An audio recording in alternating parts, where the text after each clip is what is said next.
గణేశాయ నమః. శ్రీ సరస్వతి నమః. శ్రీ గురుభ్యో నమః. భక్తులారా, సత్సంగంలో భాగంగా ఇప్పుడు మనం రామాయణం చెప్పుకుందాం. యథాతథంగా చెప్పుకున్నాం ప్రతి శ్లోకం దాని అర్థం. ఇందులో భాగంగా నిన్నటి వరకు బాల, అయోధ్య, అరణ్య, కిష్కింద, సుందరకాండలు పూర్తి చేశాం.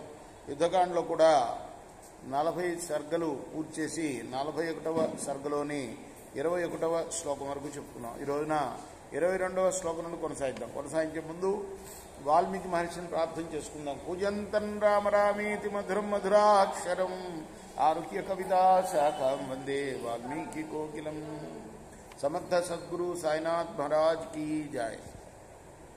క్షిప్రమధ్య దురాధర్షాం పురీం రావణ పాలితాం అభియామజనేనైవ సర్వతో హరిభిర్వృతా.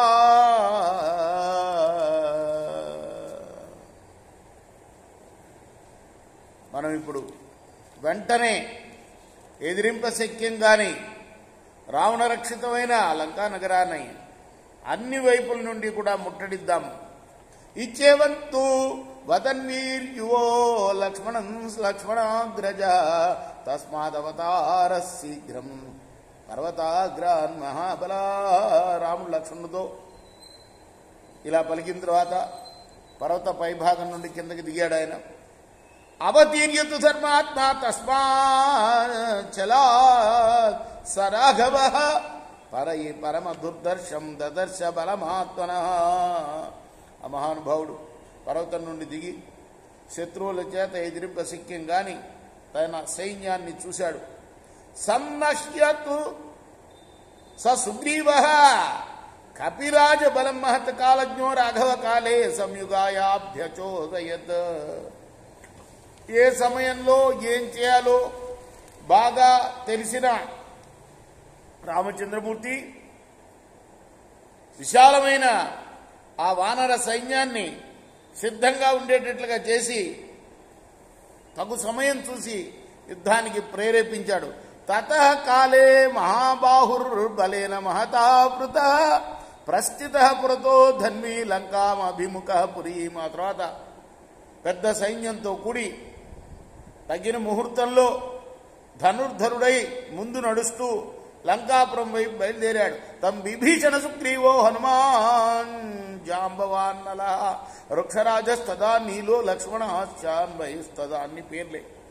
అప్పుడు విభీషణ సుగ్రీవులు, హనుమంతుడు, జాంబవంతుడు, నలుడు, నీరుడు, లక్ష్మణుడు ఆ రాముడు వెంట వెళ్లారు. తతః పశ్చా సుమహతి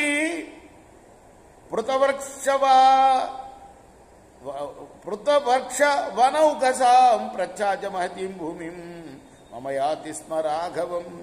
తర్వాత వాళ్ళ వెనకనే భల్లూక సైన్యం విశాలమైన భూమిని కప్పివేస్తూ అనుసరించింది రాముణ్ణి.